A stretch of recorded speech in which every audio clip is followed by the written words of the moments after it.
Right now, as you watch this, two American aircraft carrier strike groups are positioned around Iran. F-22 stealth fighters have just been deployed to Israeli soil for the first time in history. Russian warships and Chinese spy vessels are shadowing U.S. Navy ships in the Gulf of Oman. Iran's supreme leader is warning of a regional war, and Donald Trump is hours away from making a decision that could change the world forever. This is not a drill. This is not a simulation. The world is standing on the edge of a war that could involve the United States, Iran, Israel, Russia, and China all at the same time.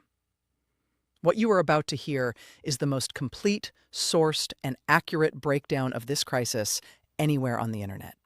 Stay with me, because the next 25 minutes may be the most important news you consume this entire year. I need you to understand something before we begin. What you are about to hear is not speculation, it is not clickbait, and it is not an exaggeration. Every single fact in this script has been verified against reporting from CNN, Al Jazeera, NPR, The Washington Post, the Council on Foreign Relations, Wikipedia's live updated crisis articles, and official statements from world leaders. This is happening right now. Today, February 27, 2026. And the decisions being made in the next 72 hours may reshape the modern world more profoundly than anything since September 11th, 2001. Let us begin at the beginning, because to understand where we are, you need to understand how we got here. The story starts in June of 2025, in what would become known as Operation Midnight Hammer.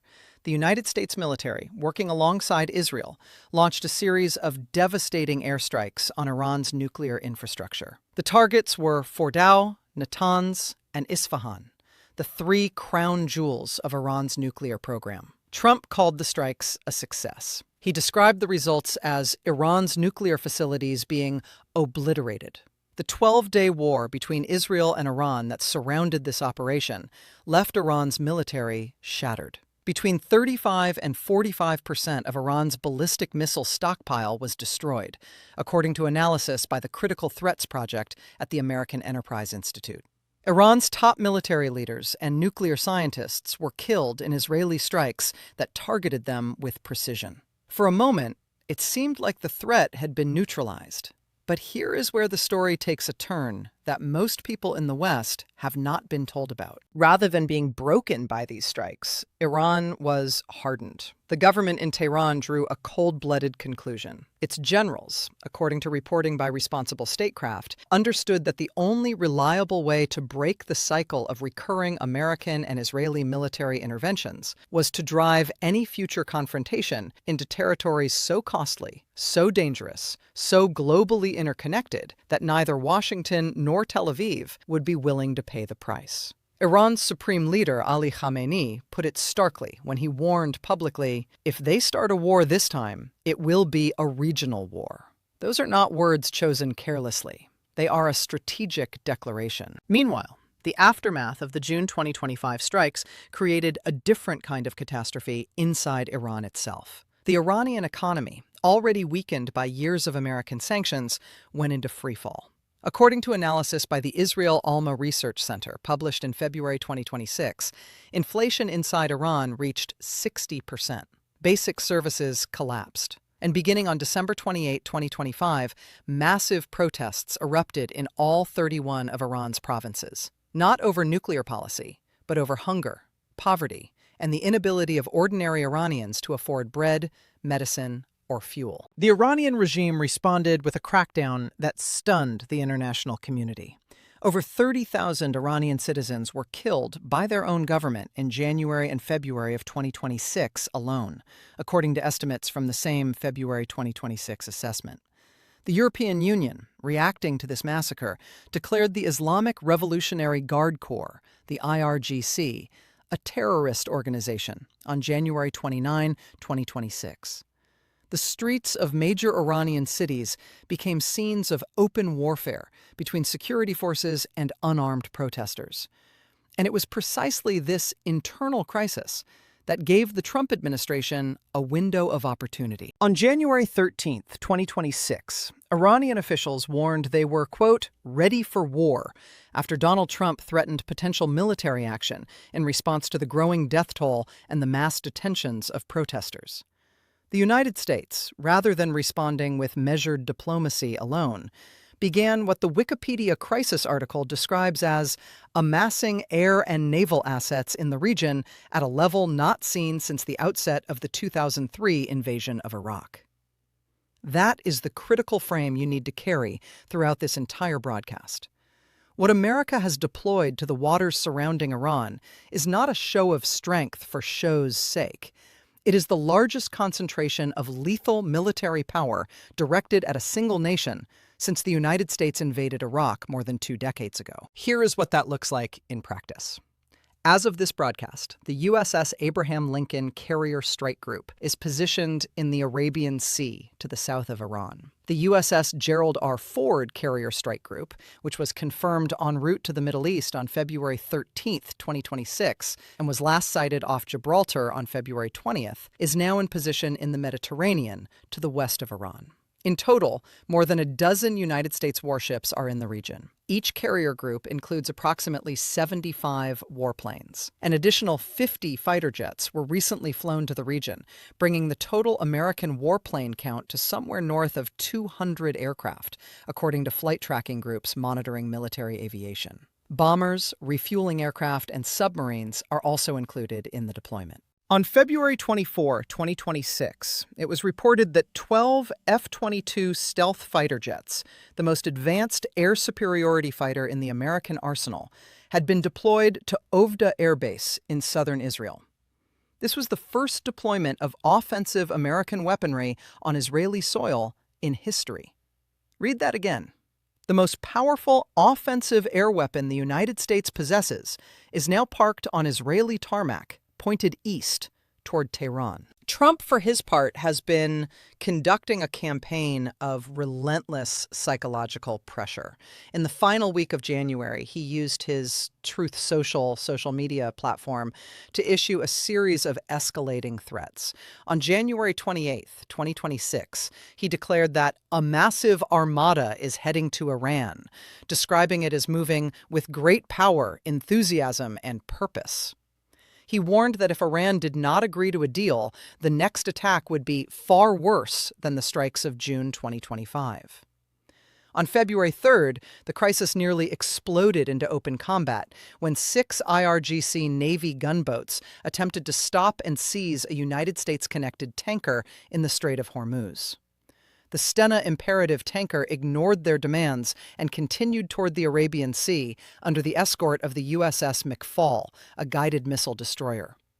In the same confrontation, a U.S. F-35 fighter jet shot down an Iranian Shahed 139 drone that was approaching the aircraft carrier USS Abraham Lincoln. On February 5th, Iran's IRGC Navy seized 2 foreign oil tankers near Farsi Island, claiming they were involved in fuel smuggling. The Strait of Hormuz was closed for several hours during an Iranian military drill later in February, as the Geneva talks were underway. Now let us talk about the diplomacy. Because this crisis is not purely military. It is a high-wire act being conducted simultaneously in conference rooms and on the high seas. The first round of renewed nuclear talks took place in Oman in early 2026. The second round was held in Geneva, Switzerland on February 17, 2026, under mediation by Oman. The third and most recent round concluded on February 26, 2026, also in Geneva, with U.S. Special Envoy Steve Witkoff and Jared Kushner, Donald Trump's son-in-law, now functioning as a senior diplomatic emissary, sitting across the table from Iranian Foreign Minister Abbas Araghchi and his team. The outcome of this most recent round, according to CNN's live updates from February 26th, is significant but cautious. Iranian Foreign Minister Araghchi announced that both Washington and Tehran have now identified the main elements of a potential agreement, and that discussions will move to a technical level. American and Iranian technical teams are expected to meet in Vienna next week, at the headquarters of the International Atomic Energy Agency, the IAEA. Oman's foreign ministry described the momentum as having a positive push to go the extra mile towards finalizing the deal. Iranian President Masoud Pezeshkian wrote on X, formerly Twitter, that nuclear talks with the United States have produced encouraging signals. But he immediately followed this with a warning. Iran is prepared for any scenario. What does Iran want? According to Al Jazeera's reporting from February 23, 2026, Iran's position is essentially twofold. First, it wants meaningful sanctions relief. The sanctions imposed and reimposed by the United States have devastated the Iranian economy and contributed directly to the social unrest currently tearing the country apart. Second, Iran insists that any agreement preserve at least some uranium enrichment capability on its soil. This is a core national security red line for Tehran.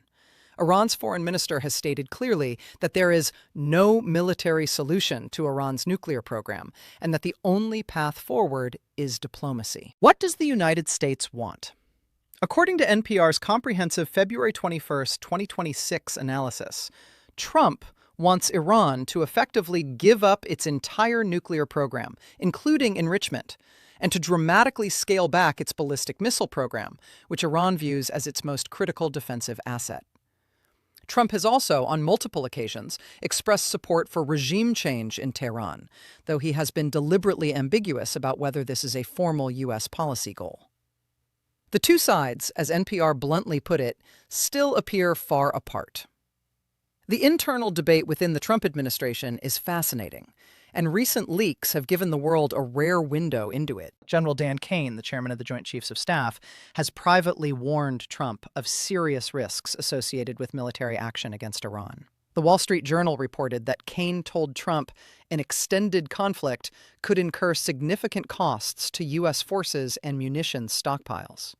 Axios reported that Kane has been the sole military figure briefing Trump on Iran for several weeks, and that while he supported the Venezuela operation earlier this year, he has been more cautious in the discussions around Iran, which one source described to Axios as the general being a reluctant warrior on Iran. The Washington Post added that Kane warned Trump about a potential lack of critical munitions and the possible absence of regional support in a sustained war. Critically, the Washington Post also reported that Navy Admiral Brad Cooper, the commander of U.S. Central Command, the officer who would actually run any war against Iran, had not been invited to briefings or spoken with Trump since January. On February 26th, CNN confirmed that Cooper had finally briefed Trump on military options, with Kane also in attendance, marking a significant development. Trump pushed back hard on all of these reports.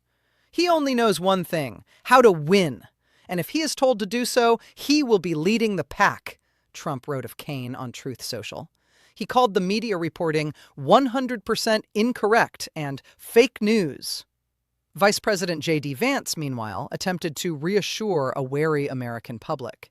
Speaking to the Washington Post, Vance said, "The idea that we're going to be in a Middle Eastern war for years with no end in sight, there is no chance that will happen."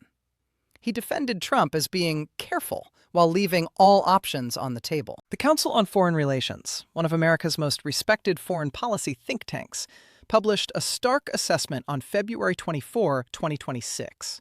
Its author, senior fellow Max Boot, wrote that while the United States could successfully strike targets in Iran, it was far from clear that such attacks would bring major concessions from the regime. He warned that Iran still possesses large quantities of short-range and anti-ship missiles that could be used to target U.S. bases across the region and oil infrastructure belonging to American allies like Saudi Arabia and the United Arab Emirates. He noted that a series of Center for Strategic and International Studies war games conducted in 2023 concluded that in a conflict with China over Taiwan, the United States would likely run out of long-range, precision-guided munitions in under a week, and that similar shortfalls could appear in a prolonged conflict with Iran. Now let us talk about the global dimension of this crisis, because this is where the story becomes truly world-altering. Because the Iran-United States standoff is not a bilateral conflict. It is a proxy chess match between the world's competing great powers.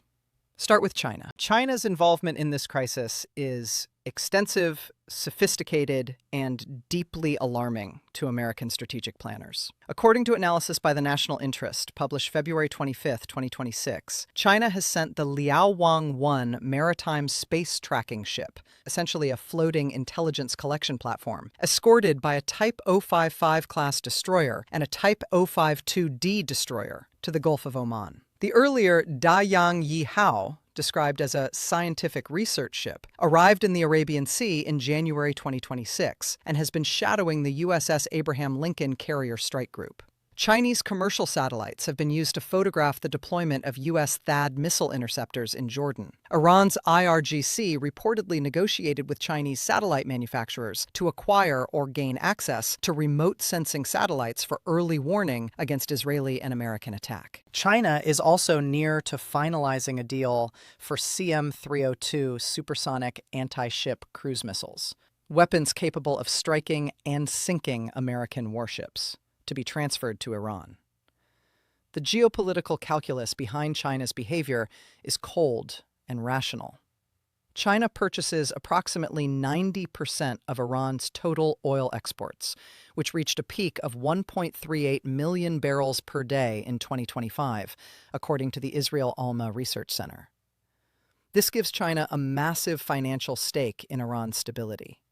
If the United States destroys Iran's oil infrastructure or triggers regime change, China loses a critical, cheap energy supplier at a moment when it is already locked in a trade war with Washington. Beyond economics, China and Russia both view the destabilization of Iran through an American lens of strategic opportunity for them. The more the United States is consumed by a Middle Eastern war, the less bandwidth Washington has for the Indo-Pacific, for NATO, for Taiwan. China's Foreign Minister, Wang Yi, was direct about Beijing's position at the 62nd Munich Security Conference.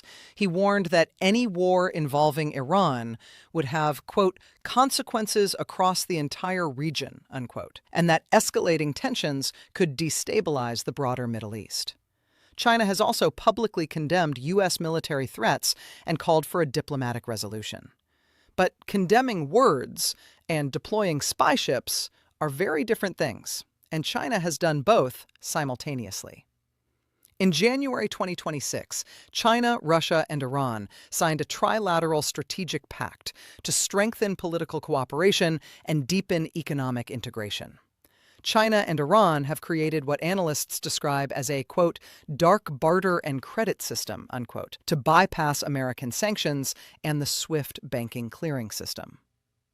Now turn to Russia. Russia's relationship with Iran has deepened into something that goes far beyond friendship. According to the Israel Alma Research Center's February 2026 assessment, Iran has established an industrial production line for Shahed 136 suicide drones, the same weapons Russia has been using to strike Ukrainian cities, inside Russia's Alabuga industrial zone. This facility has a production capacity of 10,000 units per year. Russia has launched over 38,000 of these Iranian-designed drones against Ukraine. In return, Russia is expected to supply Iran with 48 Su-35 Generation 4++ fighter jets, which would dramatically improve Tehran's air combat capability. According to Wikipedia's military buildup article, Iran has already received Russian MiG-29 jets and Mi-28NE attack helicopters and signed an order for 500 man-portable Verba anti-aircraft launch units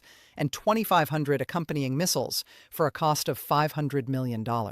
In December 2025, Russia and Iran concluded a $589 million deal to rebuild Iran's air defense system. Russia has also promised to fund the construction of a new nuclear reactor in Iran. The only remaining nuclear arms control treaty between the United States and Russia, New START, expired on February 5, 2026, as Trump called for a new agreement that would also include China. China has publicly rejected any three-way nuclear treaty. This means that for the first time since the Cold War, there is no legally binding nuclear arms limitation framework between the world's two largest nuclear powers. Russia's strategic interest in the Iran crisis is similar to China's, but with an additional dimension. Moscow is actively fighting a war in Ukraine. American involvement in a Middle Eastern conflict would consume resources, political energy, and military hardware that NATO allies have been funneling to Kyiv. For Putin, American entanglement in an Iran war is a strategic gift that would reduce pressure on Russian forces in Europe. What about Israel? Israel's role in this crisis is central, provocative, and highly calculated. It was Israeli strikes in June 2025 that targeted Iran's top military leaders and nuclear scientists, helping to trigger the suspension of nuclear talks and ultimately the 12-day war. Now, in February 2026, Israel is watching the American buildup with barely concealed enthusiasm. The IDF Chief of Staff, General Eyal Zamir, has publicly estimated that war could begin in either 2 weeks or within 2 months. Israeli opposition leader Yair Lapid told the Knesset that if war with Iran comes, all differences of opinion will be put into deep freeze, and that he personally would travel to CNN studios and the British Parliament to argue that Iran must be attacked with full force. The rule of the Ayatollahs must be overthrown. Israeli Prime Minister Benjamin Netanyahu's February 2026 visit to the United States was accompanied by significant strategic discussions about coordinating any potential strike. American F-22 stealth fighters deployed to Ovda Airbase in southern Israel are positioned to act in coordination with Israeli Air Force operations, providing the two-ally strike package with unmatched reach and survivability. The 12 U.S. F-22s at Ovda were, according to multiple reports, specifically requested by Israel to fill gaps in Israeli air superiority coverage in the event of a major Iranian missile and drone response. Those aircraft represent a force multiplier that would allow Israel and the United States to simultaneously saturate Iranian air defenses. The economic stakes of all of this cannot be overstated. 20% of global oil consumption, roughly 1 in every 5 barrels of oil used anywhere in the world every single day, passes through the Strait of Hormuz. The strait is only about 21 miles wide at its narrowest point. Iran has the capability to close it, and it proved this capability in February 2026 when it shut down the waterway for several hours during a live military drill. If Iran closes the strait even temporarily in retaliation for American strikes, oil prices would spike immediately and dramatically. Analysts have suggested that $100 per barrel oil is a conservative estimate under such a scenario. Saudi Arabia and the UAE, both of which have U.S. military bases on their soil, have privately warned Washington that Iran retains short-range ballistic missiles capable of striking their oil infrastructure. A scenario in which Iranian missiles hit Saudi oil terminals would be a global economic catastrophe. The Gulf states, Qatar, Saudi Arabia, Oman, and Egypt, have collectively urged the United States not to attack Iran, precisely because they are sitting inside the blast radius of any potential Iranian retaliation. So where does this leave us right now, on February 27, 2026? The third round of Geneva talks concluded yesterday with what Iranian Foreign Minister Araghchi described as an agreement on the main elements of a deal. Technical-level talks are scheduled for Vienna next week at IAEA headquarters. U.S. Special Envoy Steve Witkoff and Jared Kushner have not yet brought technical experts into their delegation, which is being closely watched by analysts as a potential sign of the administration's true intentions. Iran's foreign minister, who also appeared on MSNBC's Morning Joe in one of the most extraordinary moments of this crisis, said, "There is no military solution for Iran's nuclear program. The only solution is diplomacy. This is why the U.S. is back at the table." Trump, for his part, has said publicly that he, quote, would rather have a deal than not, but that if no deal is reached, quote, it will be a very bad day for that country. He has spent the past 6 weeks deploying the most powerful conventional military force the United States possesses to Iran's doorstep, while simultaneously sending his envoys to negotiate in Swiss hotel lobbies. Whether this is brilliant coercive diplomacy or the reckless behavior of a man who has convinced himself he cannot lose depends entirely on who you ask. There is a deeply human dimension to this story that often gets lost in the military statistics and diplomatic jargon. Inside Iran right now, ordinary people are living through something extraordinary.